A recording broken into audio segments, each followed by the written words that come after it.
Hi, what the heck is up? Getting shit ready, so you're gonna have to bear with me and shit. There's just no two ways around that. All right.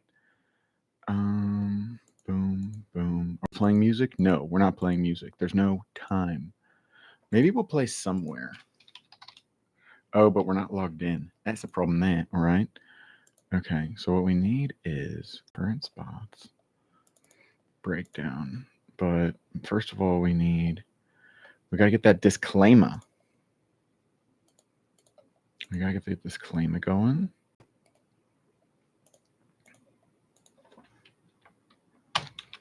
And then we need mission statements. This is the most important. All right. Oh, yeah. And we need to do this. No. Okay.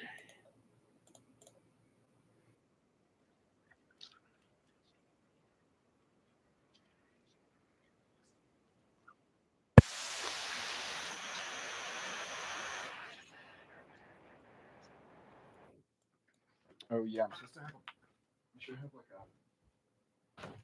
should I have,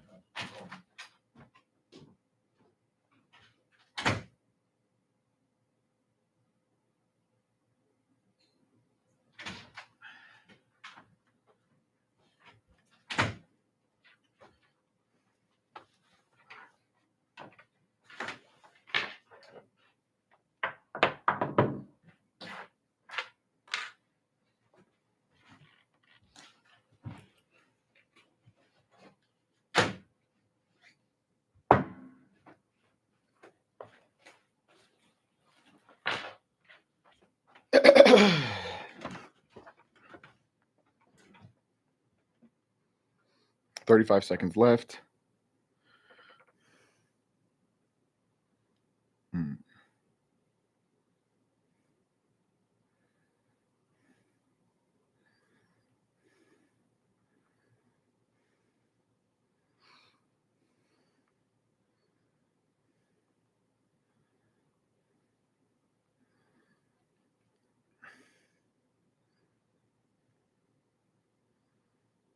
Oh, God. Okay. I put it the wrong way. So we'll just leave it like that. Hi, everybody. We are going live here on WRFG Atlanta. Oh no, there is no poem prepared, as if anyone really cared on this day of gratitude. But everybody's just got attitude. What are you going to do? What are we going to say? We're not sure. We'll save it for another day. And you can do what you want. You can have all the banter, but have no fear. Oh dear. You are listening.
Welcome. You are listening to Solution Space here on WRFG Atlanta. I'm your host, Adam Wadley, probably better known in some circles as AI. That's spelled with the AE character. And of course, today we are coming to you on what is known as Thanksgiving. So we will have a very special show talking about things related to Thanksgiving, as well as everything going on in world affairs that we can cram into this hour. Of course, we celebrate Friendsgiving here. We celebrate WRFG's giving. Maybe I shouldn't sully WRFG with the morass known as Thanksgiving. Regardless, what I'm trying to tell you here is that you're invited, family. This is a call-in program. If you have something that you would like to say here on this Thanksgiving, if you have something extra special that you are grateful for, please feel free to dial in and let us know all about it. The telephone number here is 404-523-8989. Again, that telephone number for you to call in is 404-523-8989. So as usual, we're going to, on Thanksgiving, right? This is what we do. We're going to start off normal, right? Don't worry, we're going to get freaky with it. But, let's start off with the basic idea of Thanksgiving, right? Is gratitude. So I have actually heard it said, I was reading something about religion in my random reading of books over the years, and it was saying that it was from a Christian perspective, and it was saying that if the only prayer that somebody ever gave was thank you, then they'd be fine. That thank you is basically what there is to say to God. I suppose we could say it that way, or to the divine, to the absolute.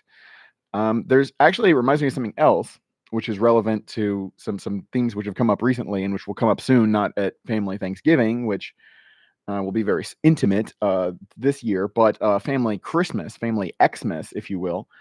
Shout out X Unit, of course, is coming up, and so it will be relevant. So similarly, I was just saying, right, that some Christians would say that, all you really need to pray, it's like, oh, I don't know what to say. Just say thank you, right? And use thank you as a mantra, right? Say thank you until you really mean it, right? Like something of that nature.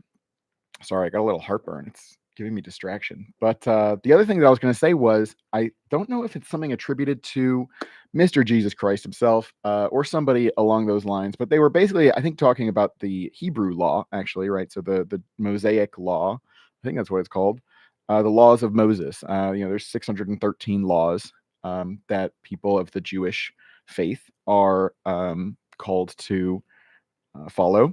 But I've heard it said that, of those, the golden rule really says a lot of it, right? So if you think about the golden rules, right, is do unto others as you would have them do unto you, right? And then that also, sorry to start off with such a heavy dose of Christianity here at the outset, but in the Lord's Prayer it is said, right, forgive us our trespasses as we forgive those who trespass against us. See, that's a little bit aspirational, isn't it, folks? Do we really forgive those who trespass against us? And do we even really acknowledge our trespasses? This is the sort of thing which is coming up when we now think about Thanksgiving. So I wanted to start off with basically the structure of this show. I'm going to be talking about several people that I'm grateful for, because if you go to my trove of writings, which you can find at my Substack, which again you can link to through the WRFG page. So if you just go to wrfg.org/solution space, and that's space as in outer space, you will find a link there to one of the wildest troves of text that you will find on the internet. People say, I don't want to toot my own horn, but not enough people toot my horn. I'm sorry. So somebody's got to do it. And so, you will find some very incredible things there in case, you're looking for anything incredible. Why was I even talking about that? I was talking about, part of basically my cosmology, my philosophy of life. It has to do with the fact that, here we are, we're incarnated, right? We're here in bodies. So everything that we do has to do with embodiment, right? We live in the world of embodiment. And so what is the point of living, right, in this world of embodiment? My answer to that question is that the best thing to have in life is good company, right? Which is just to say, like, another incarnation where, it's pleasing. The way you spend your time is pleasing, right? So I would basically say to have a good friend, or like that, whatever, just somebody who's like nice to be around. Having somebody who's nice to be around is worth more than so many, like any luxury, right? Anything which is not necessary. Like, I would personally easily sacrifice without even really thinking about it, right? So, again, thinking about what's happened to Thanksgiving, the way the idea, of course, here we are. I should probably read from the Wikipedia page a little bit because you know, there's a lot that we can learn about the history of this event here.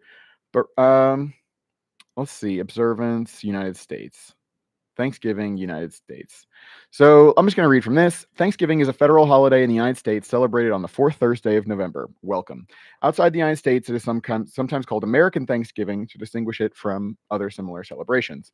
It dates back to 1863 and has been linked to the Pilgrims' 1621 Harvest Festival since the late 19th century.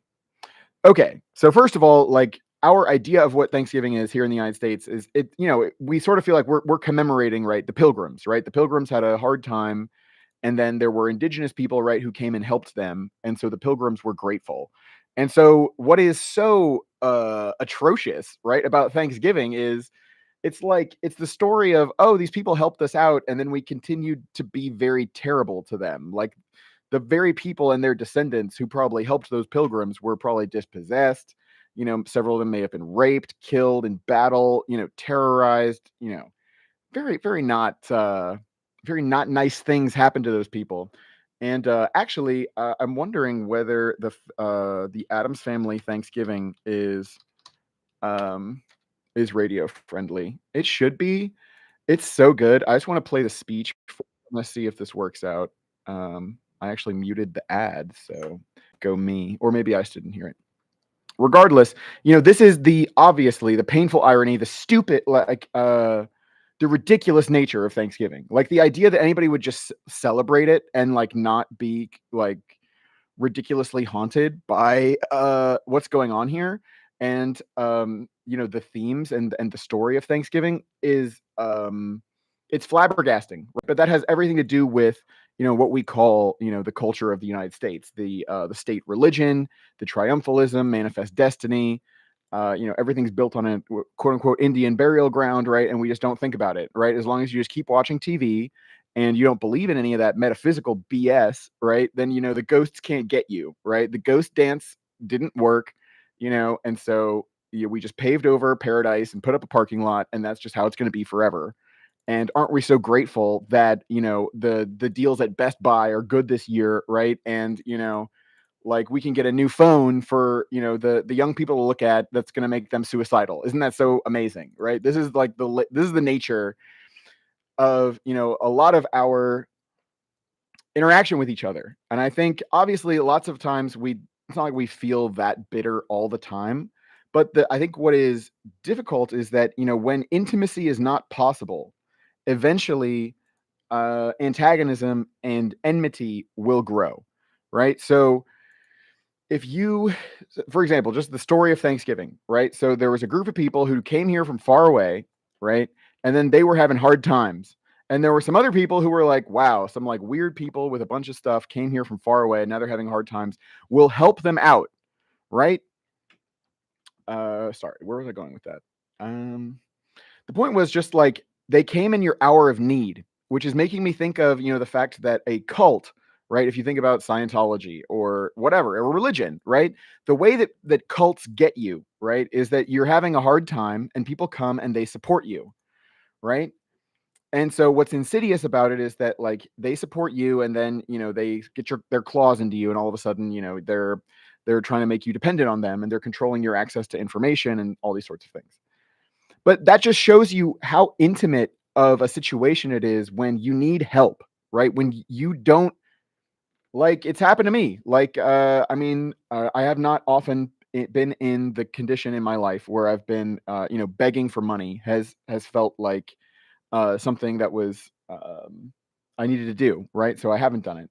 But there have been times where I did get caught, right? Like, I don't have MARTA fare, right? And of course you can, spoiler alert, you can just force through the MARTA turnstiles, and usually nothing happens. But that day, I was like, oh dang, I'm really out here, asking people for 250, right? And if you actually go out and ask people for money, then you will know what I'm talking about in terms of like, and of course we all experience this. You might think about a job interview, you might think about wherever it is where, you could really use some help, and you have to stick your neck out and let somebody know that you need money or you need somebody to talk to, right? All of a sudden, you have to tell people like you want to tell people things, and you don't know whether they're you know whatever, they might judge you, right? They might not, it might go well, but so this just shows you how vulnerable and intimate the position is, where you need help. And so this is the position, right, that the pilgrims were in, right? These people that, like, we would consider to be some of the forerunners of the quote unquote the United States of America.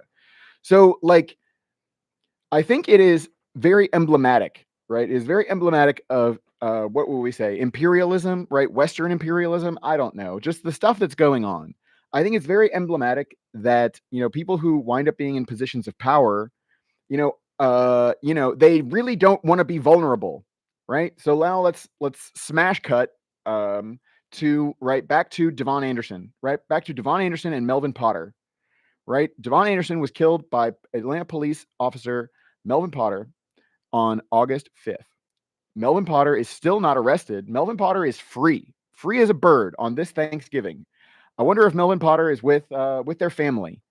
Uh, if that's the case, would love to be a fly on that wall. Very anyway. But so the point is, what was the point? um, just the I forget, the vulnerability of needing help, of needing to ask for help, and um, oh, I was gonna say it's emblematic, right? So if you look at the police forces, it's obviously, I'm not breaking any news stories here, but like the police forces will not admit to the fact that they have corruption, right? Like, it will happen. I hate to break it to you.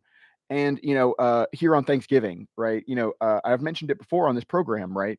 That rape and murder and disappearance of indigenous people from Indian reservations, as we still call them, by the Bureau of Indian Affairs and all this, right? Rape and murder are for indigenous Indian people here in America is astronomical, right? And it's not just that the police and the FBI and those kind of people, it's not just that they don't care enough, right, to go and track down the people who are raping and murdering people.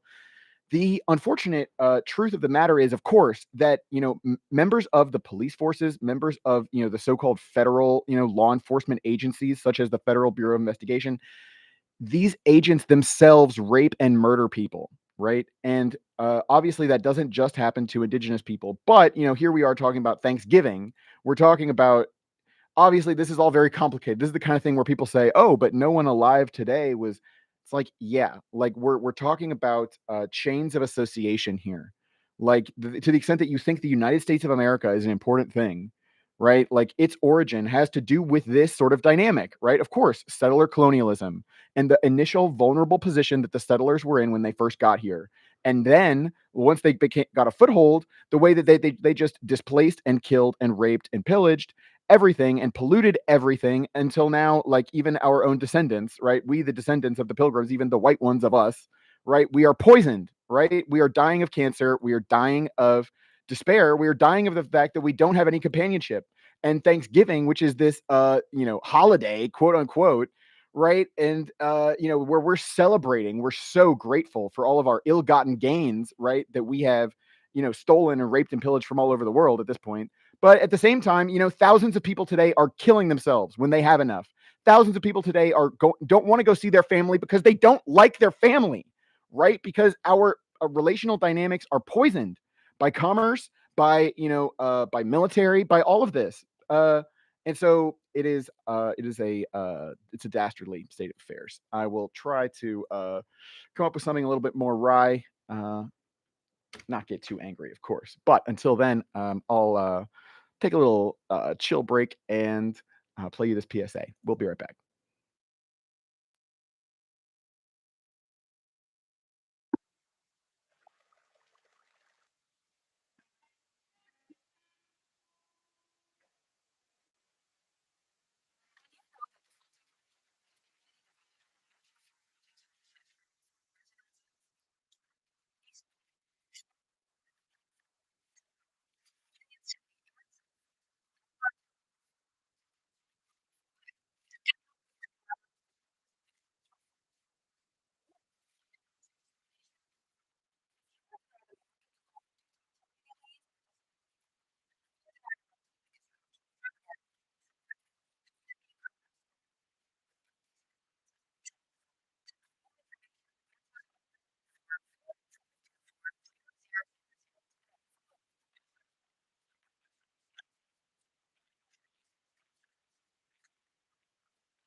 Welcome back. You are listening to what is it you're listening to again? WRFG Atlanta, of course. Aren't you so grateful? Aren't you so grateful that right now you're listening to Adam Wadley doing Solution Space?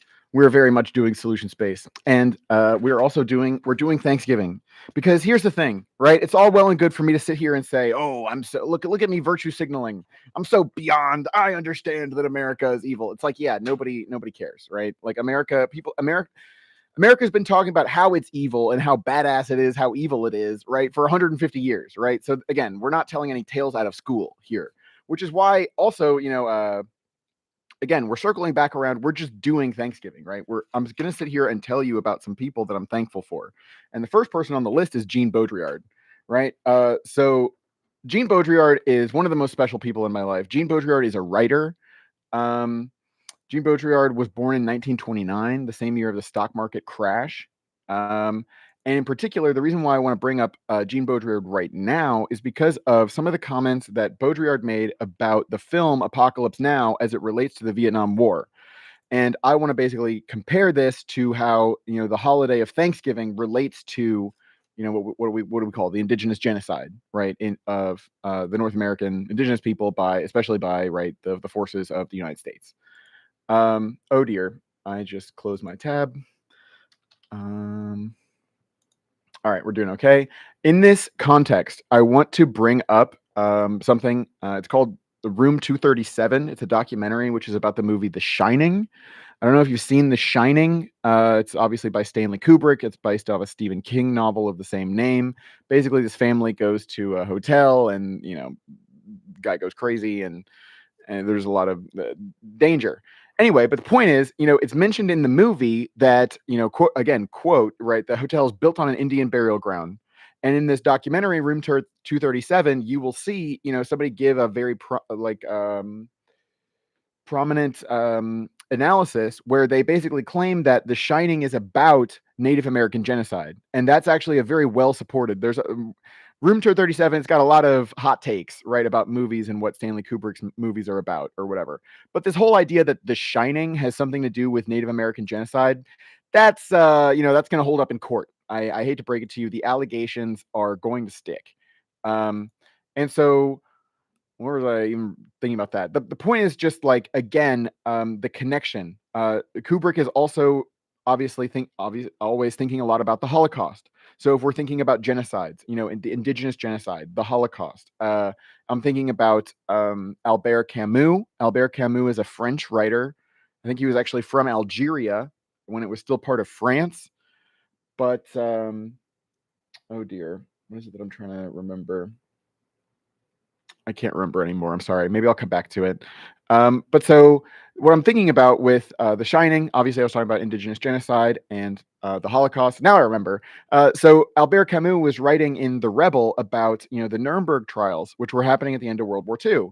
And how like the big set piece was that, all the white people are sitting around, talking about how evil the Nazis are and how like they're totally not like that. Right.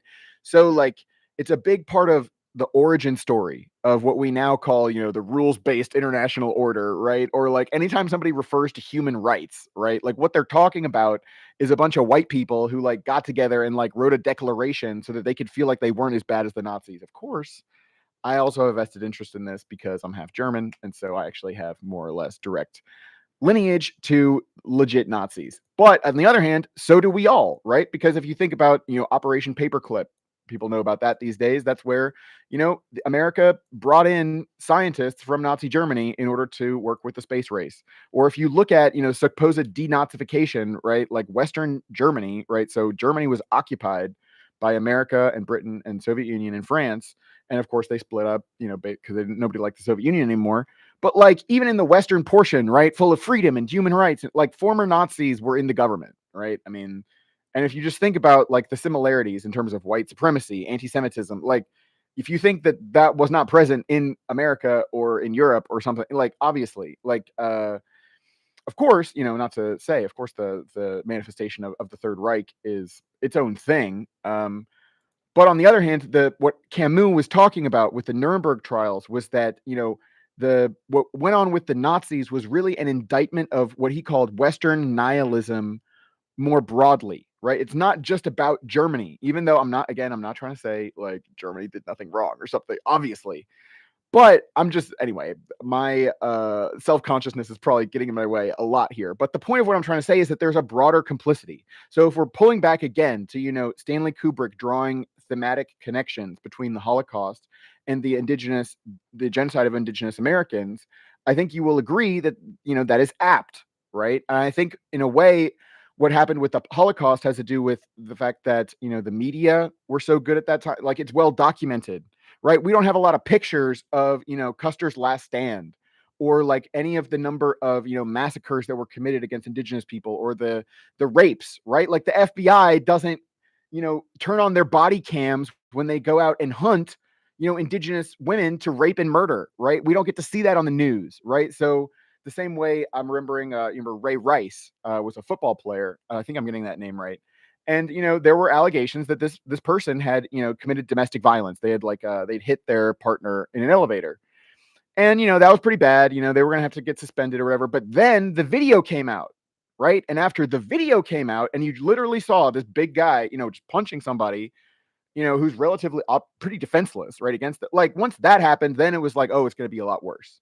So a lot of, what goes on, like, we don't think about, the desolation. It's sort of like if you go to see an old battlefield, like if you went to see where where they fought the Battle of Verdun or the Battle of the Somme, and they even had some of these, right, the Battle of Cannae, right, back in ancient times, right? If you like, you'd be like, in one day in this place in this year, like 50,000 people died, right, in the space that you can see, right? And that's the kind of thing where you're like, oh man, this gives me the heebie-jeebies, like, it's the kind of thing where you actually feel it, right? Whereas, I can just drive through the streets of Atlanta. I don't think like, I think I've heard people say, as a land recognition, we're on Muskogee land. You know, that's again the part where it's like, I'm not haunted enough, right? The same way that many people are apparently not haunted enough by all of this, and, the way that we celebrate Thanksgiving. Of course, again, I think it's a bit like whistling past the graveyard.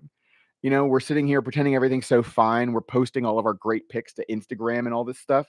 But like, it's sort of like the picture of Dorian Gray. The picture of Dorian Gray is a story by this author called Oscar Wilde, I think. And the whole point was, this guy has a picture that he hides away in the attic, and he stays beautiful and young and nothing can happen to him. But his portrait is screwed, right? So his portrait is getting uglier and uglier. And so if he ever looks at the portrait, then he will die, right? It'll all catch up to him. And so I think it's kind of like that with, stuff like Thanksgiving and just triumphalism in general. And actually, I haven't even gotten to the point about Gene Baudrillard yet, which is pretty funny, but that's fine. We're riffing here. I'm grateful for my ability to riff and the fact that WRFG will have me here. Of course, now I forgot what I was riffing on. So maybe we'll just go to the Baudrillard. So what I wanted to basically mention, as I said before, Gene Baudrillard, I'm super grateful for. One of the reasons, right, has to do with what I just forgot and now remembered that I was going to say, which is that, this sort of triumphalism, where it's like, oh, of course, oh, Thanksgiving, oh, we love it. Oh, the Lions are playing the Cowboys. Oh, amazing. Like, the type of stuff that, like, really nobody should care about, right? Like, people are dying, people are committing suicide, bombs are dropping. Russia just invented a new missile, right? Like, there's some sort of weird, like, ceasefire with Hezbollah, but I just think there's going to start, or sorry, Lebanon. There's probably people will probably just start bombing Lebanon again soon. Like, everybody's in grave danger, right? Like, this is, there's no time for celebration, right? And in a way, every time is a time for celebration. But like, if you're not seeing the depth of the danger and the depth of the pain and the depth of everything that's going on, like, your celebration is hollow, right? It is, again, whistling past the graveyard vibes. And so, like, I basically think that's true not only of, oh, the Trump thing. I mean, Trump people, right? Like, they're very pessimistic. But now that Trump won, of course, now America's back or something. I don't know. But it's the kind of people who, they don't want to think about the indigenous genocide. They don't want to think about anything bad, the pollution, the fact that we're dying of cancer, the fact that we don't need any of the stuff that we're buying, right? That we're bad to each other, that we don't know how to listen, right? That we have, like, all this deadly culture and, emotional toxicity. People don't care about that. They don't want to deal with that. That's too much, right? So they just want to go about their day, right? And part of the way that that manifests is the basic boilerplate Americanism, right? Where it's like, oh yeah, America, it's not perfect. The government kind of sucks, but it's still, it's still the best, thing ever, and if anybody tries to mess with us, we're going to totally murder them. That's like basically what everybody thinks, right? And then we wonder where Donald Trump came from. Anyway, but then even on like the left, I have to tell you, even as I'm okay, so I'm so grateful. We're grateful. We're here at WRFG. I'm so grateful for all the people that I have met more recently. So I didn't even get to what I really want to say about Gene Baudrillard yet, but I'm grateful for the ability to organize film screenings. Right, we do film screenings here called Resistance Cinema. I organize with Jason and Ankita. I'm very grateful for them and their knowledge, their passion, their dedication, and for everybody who comes to our film screenings. But I do have to tell you that when I listened, like sometimes in the discussions, like my blood pressure is rising, right? Because for me, this sort of triumphalism, this sort of being set in our ways, it's folks, it's not just the America first people, right? It's not like to be a conservative or to be a traditionalist or to have cognitive rigidity, to be stuck in your ways, to be stubborn, to be unwilling to really be part of, the quote unquote movement, which is going to destitute the way of things, right? You don't have to, just whatever, think America's great or whatever. You don't have to drink that Kool-Aid. I think I'm also impatient. I'm impatient with the language of decolonization, with the language of resisting patriarchy and capitalism and all of this. I feel like a lot of what goes on is that we are just continually trying. And again, I don't know. I'm not necessarily. I shouldn't say we. Right. I'm a particular person. People might be like, okay, you're so out of pocket. Why would you say we? Anyway, point of the story is like, I think people, this is again my judgment, and I'm not any better to make that very clear. Like, but so the point is, I think my reading is that we are often very insecure, right? Because there is a very strong power structure which is constantly sending us the signal that we aren't good enough. And so part of the dirty secret, I should probably break in here. Okay, so none of us is good enough. That's where I'm going to try and remember. But you're listening to Solution Space here on WRFG Atlanta.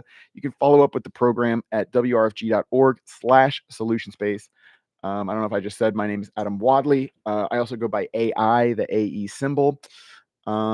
Yeah, so if you go to that wrfg.org/solution space, you will find a link there to my Substack. I really would encourage you to go check that out.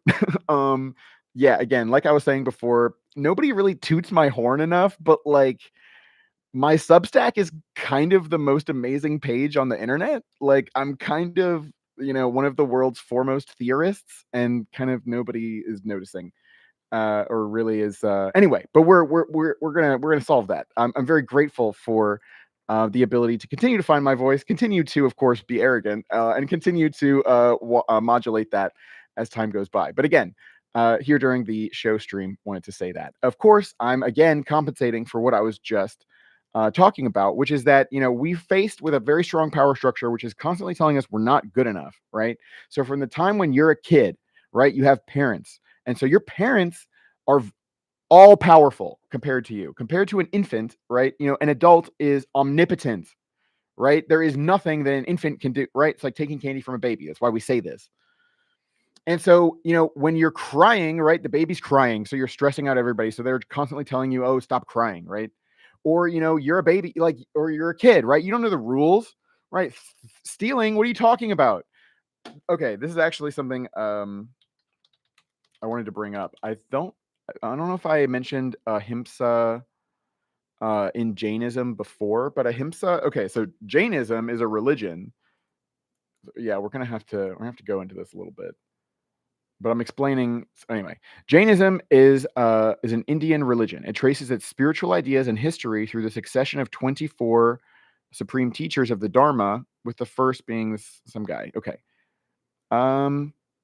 Central to understanding Jain philosophy is the concept of Bedivigan, or the clear distinction in the nature of the soul and non-soul entities. This principle underscores the innate purity and potential for liberation within every soul, distinct from the physical and mental elements that bind it to the cycle of birth and rebirth. Recognizing and internalizing this separation is essential for spiritual progress and the attainment of self-realization, which marks the beginning of the aspirant's journey toward liberation. The three main pillars are nonviolence, non-absolutism, and asceticism. So Anekantavada, that's non-absolutism. It's funny. I threw a dinner party. Somebody came over and wanted to like refute non-absolutism in 30 seconds. It's like, okay. But anyway, it basically means, things are many-sided. There's many viewpoints. Any one way you put something is never going to encapsulate all of it. So, but then what I wanted to mention is that an aspect of non-violence, according to Jainism, is called aparigraha, or non-possession. So I'm just going to read this to you. It says, according to Jain texts, attachment to possessions is of two kinds: attachment to internal possessions and attachment to external possessions. Okay, so first of all, this is highly advanced. I also want to say to you that, in terms of an internal possession, right, it's something that we own, we think that we own and control, that's inside of us. So I want you to think about the idea of self-identity, self-identification. I basically want to tell you that's for the birds, right? Our ability, we should not be invested in our ability to define ourselves, right? It's important to be able to let go of that, which is not to say that you need to like accept what other people say or not contest other people, right? When they overstep their propriety, right, by trying to tell you something that you're not, or whatever, which is really, anyway. But that doesn't mean that we need to rigidly hold on to a separate identity to protect ourselves from, the whatever, the dangerous ideas that other people have. So this goes back to this whole thing about, the dogmas that exist around decolonization, around capitalism, around patriarchy. What I mean by that is, what I'm basically trying to say is not to criticize. I'm not disputing the analysis. What I'm saying is it doesn't go far enough, in that, like, so much of what we're doing when we're trying to be different is that we're actually being the same. So, for example, like when it comes to discussing gender and sex, like if we're going to sit here and reify, which is to say we're just going to act like it is just so obvious what men and women are, and it's just so obvious, like who belongs to what category, right? So that's actually part of the problem, right? So to even refer to patriarchy, right, to refer to men as men, right, you are doing the work of the patriarchy or whatever for it, right? Whatever power structure it is that is operating through masculinity, first of all, has to convince people that they are masculine, right? That they are male, right? That idea has to be cultivated. And so by not questioning it, you are feeding into that. Or, again, like when it comes to decolonization, right? The idea that, the white people, the white people just have it great, right? The white people have it great, and, like other people don't. Obviously, that's a very simplistic reading. And many people will obviously say, that's not what I'm saying, blah, blah, blah. But when it comes to how we use general statements, like if you're just going to sit there and talk about decolonization and whiteness and patriarchy and whatever, like if you really need to get into detail, right? Like I'm not even saying anybody's correct or incorrect. The thing is just the way that we talk so flippantly, and we're just making these like pronouncements about all these things that are actually very, very, very, very complicated. We're misleading ourselves, and it's not going to work. It's going nowhere. I will tell you, it's going nowhere.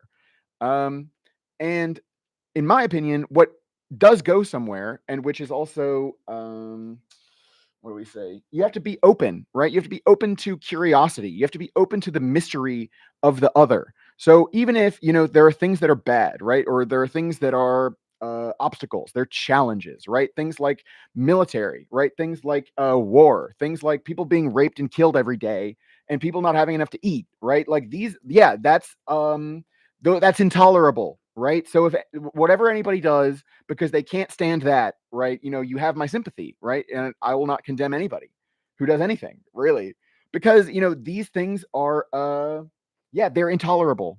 Anyway, But what I think is so important for us to recognize is that we don't need to put a big handle on it. We don't need to figure everything out and sort everything in order to deal with it. So what I mean by that is you don't have to sort everybody into the good people and the bad people and who's part of the problem and who's part of the solution and exactly what is the problem.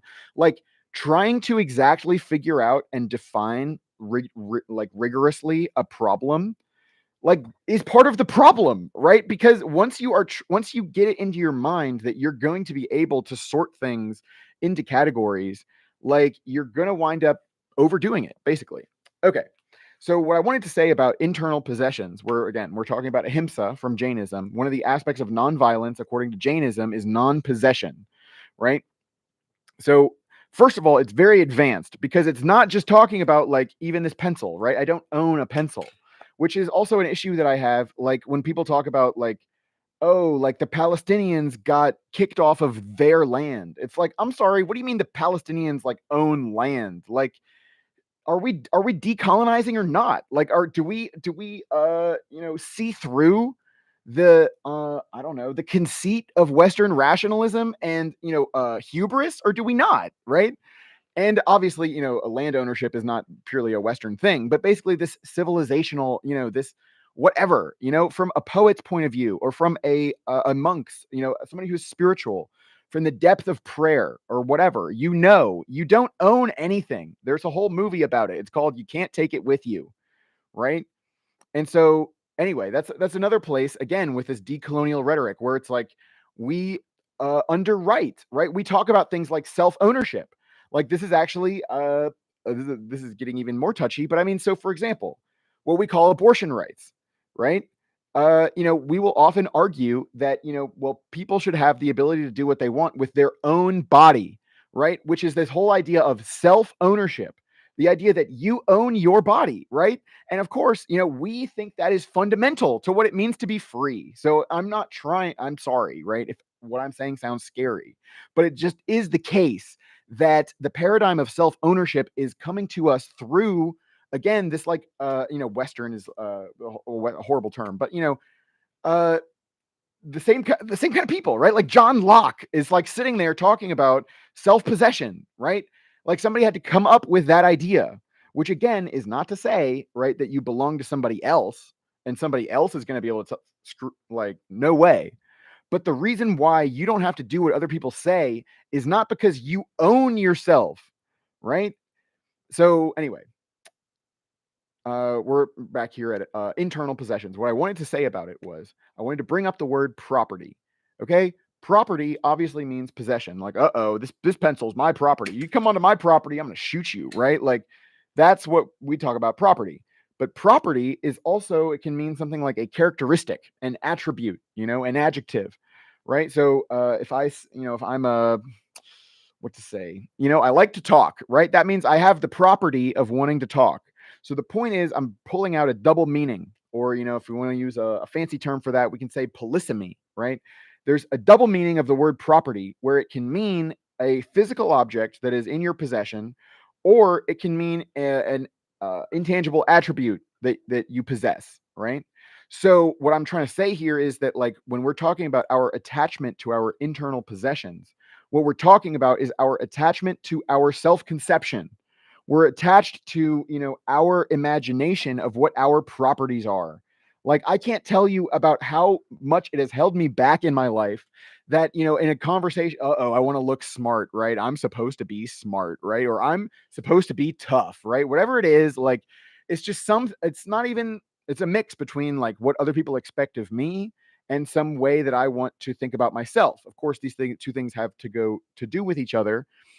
Again, going back to this idea that we get the message from all around us that we're not good enough, right? And it has to do with what do we say? Industrial society, modernity, right? It's a little different than it was before the mass media, or it would be really interesting to go even before organized religion, but anyway, the point is that in order to combat this sense that we're not good enough, all these people, they're telling lies about us, right? We know we're good, right? And all these people are telling lies. And so that means that we need to have a story and we're sticking to it, right? It's like, no, I'm not lazy. I'm a good person, right? I'm not, I'm not lazy. I'm smart, right? For example. And so in order to try and avoid a bad label, all of a sudden I'm committed to trying to be attached to a good label. And that is it's basically that's how they get you, folks. Like that's sort of like the monkey that has its hand in the peanuts, right? As long as you can't let go of that, you can think about it like how you would be taken advantage of then by somebody who's selling you something, right? Somebody could sell you something, and if they know that one of the ways that keep yourself sane is to AI, that's the Adam guy, he thinks he's so freaking smart, right? They think they're so smart, right?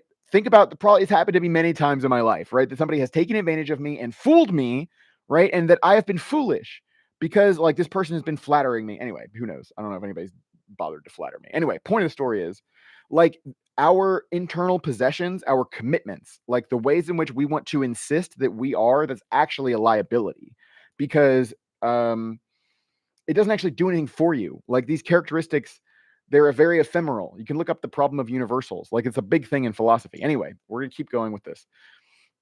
So there's attachment to internal and external possessions. The 14 internal possessions are wrong belief, the 3 sex passions.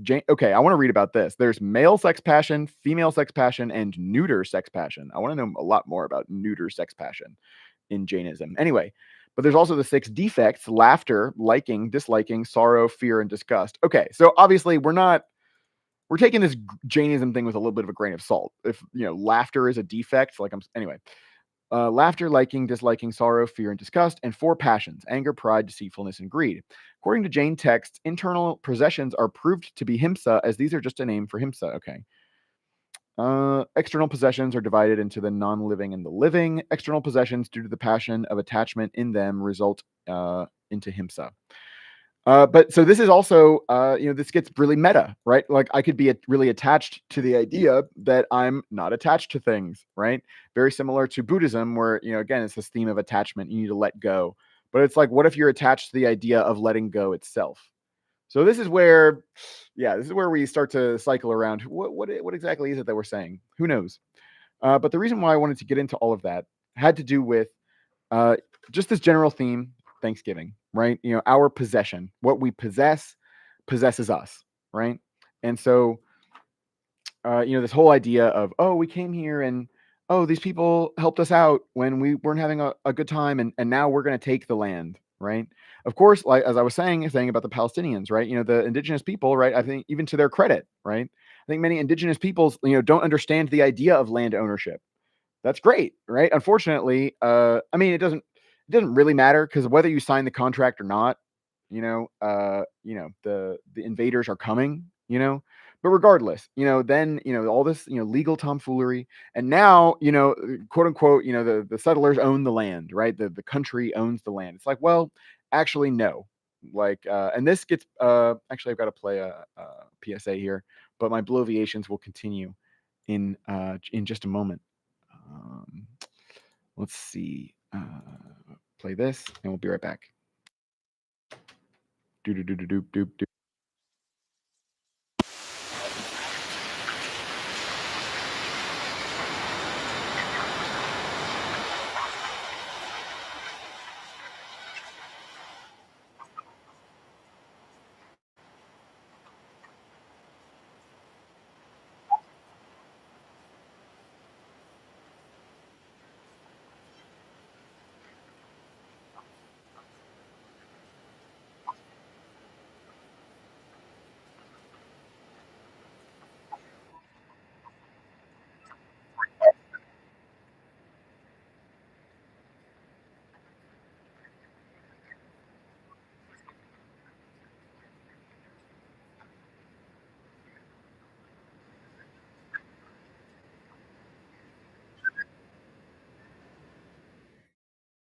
Welcome back. You are listening to Solution Space here on WRFG Atlanta.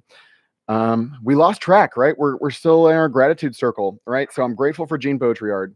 Let's see if we can pull this out.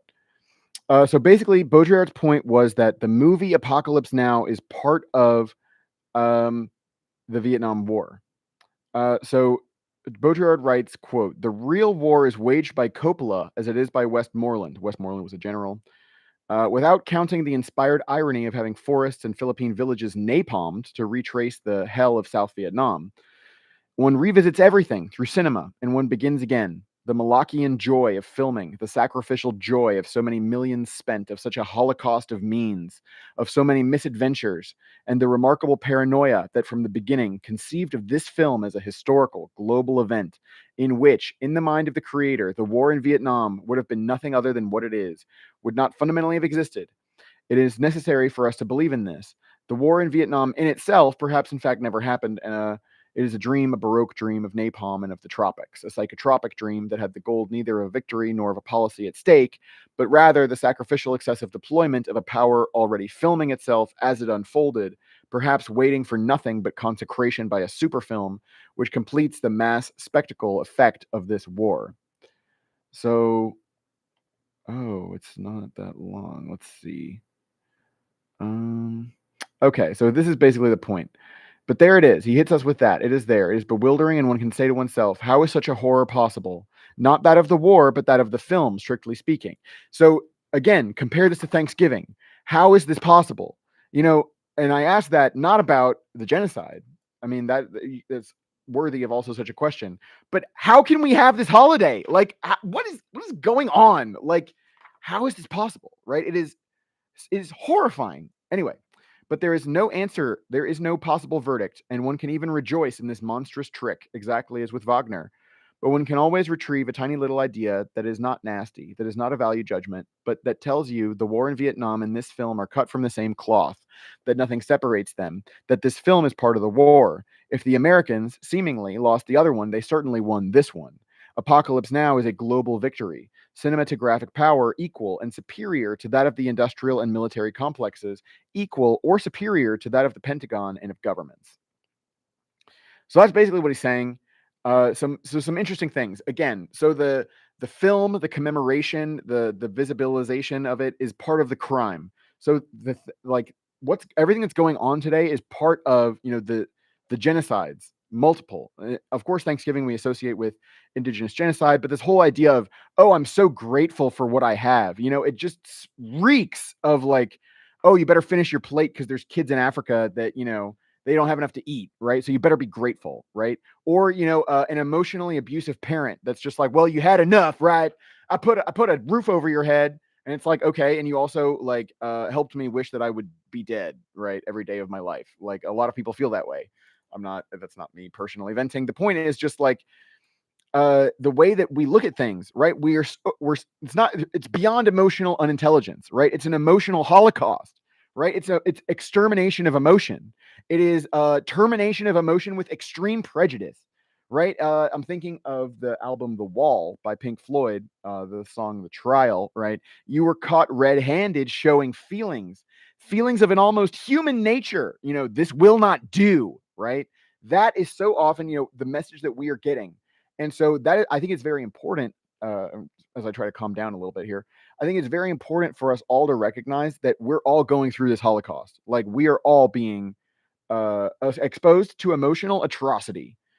And that I think part of the going, in my opinion, I don't know if you'd say more radical. I mean, who cares? Like the point is just like, I think it is appropriate not to, reify, not to sit here and be like, oh yes, oh gosh, isn't it so bad? The white people, like they just steal from everybody and they make everything so great for them and everything so horrible for everything else. It's like, no, like the people with all the ill-gotten gains are miserable, right? Like if you don't have good company, like anything that you have beyond your survival, right, is not helping, right? That's just ashes in your mouth if you don't have good company. And so it's important to understand that the dynamics that are feeding, what we call imperialism, what we call the state, right, what we call society, whatever, like these are very toxic. And this is important in terms of like, what are we going to do about all this, right? Because again, like, I have to confess, I am very grateful, of course, for Resistance Cinema. Very grateful for everybody who comes and attends. Very grateful for everybody who's just thinking about what the heck are we going to do. Thank you very much. Actually, it's part of my whole shtick here that I think it's important to be grateful for all sentient beings, and this ties into Christian universalism and Leela and pantheism and many other wonderful topics. But what I have to say was there another thing which annoyed me, but I felt it's funny. Like I help organize these screenings, but I'm a white guy and like I'm skeptical of certain discourses of decolonization or whatever. So it's like I don't really want to say anything because I think somebody's going to think I'm bad. I'm problematic. I'm skeptic. I'm sorry. Am I skeptical of Marxism? Does that make me a fascist? It's like, oh my goodness, somebody even basically said that, where it's basically like you're either a liberal, you're a socialist, or you're a fascist. And it's like you have to choose. And spoiler alert, socialists are all Marxists. So you have to be a Marxist, a liberal, or a fascist. And it's just like, if those are my choices, like, it's a good time not to identify.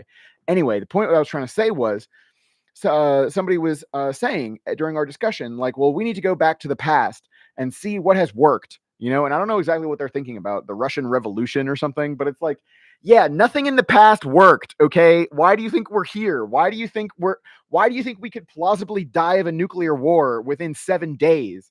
And you want to like tell me about like how things in the past worked? Like, and again, how is that not fundamentally conservative?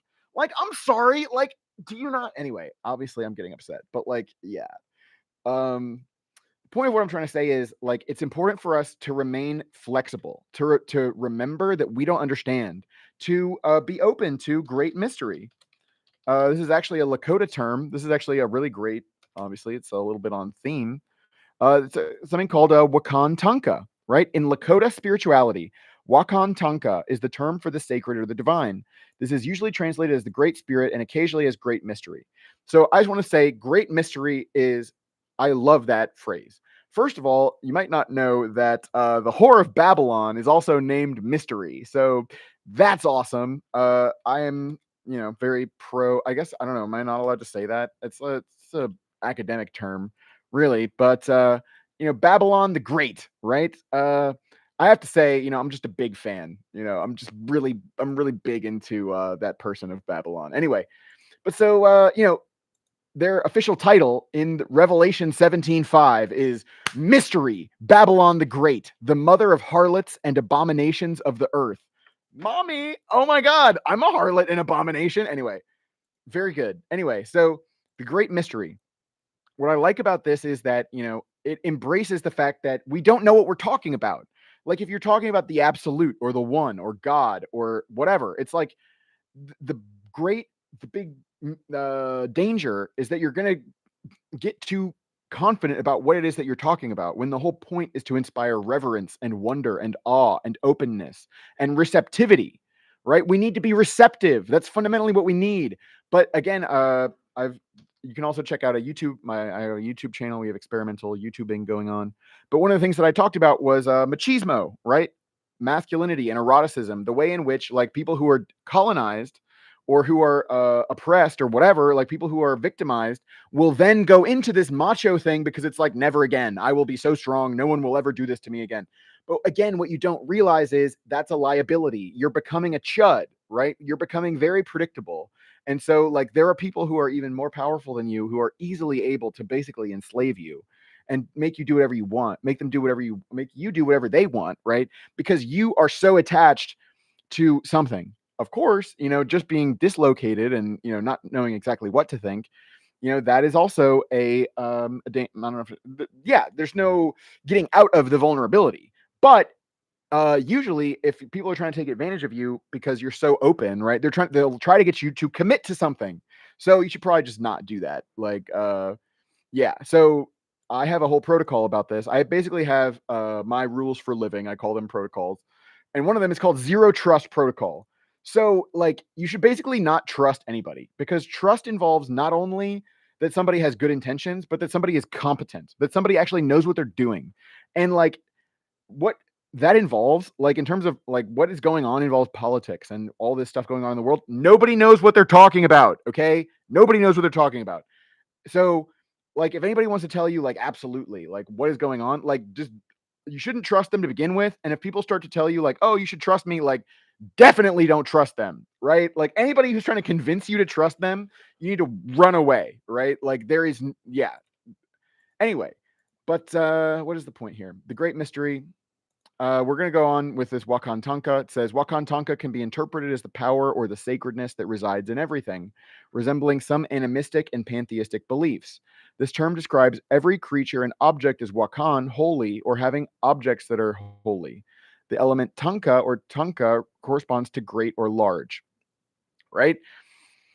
So before contact with European Christian missionaries, the Lakota used Wakan Tanka to refer to an organization or group of sacred entities whose ways were mysterious, thus the Great Mystery. Okay. Russell Means also promoted the translation Great Mystery and the view that Lakota spirituality is not monotheistic. Okay. So everything is holy, right? So how can we, so circling now back to the theme of gratitude, right? Can we be grateful for colonialism? Can we be grateful for atrocities? Can we be grateful? Like, just think about the concept of rape, right? Are you grateful for rape? Most people would probably say no.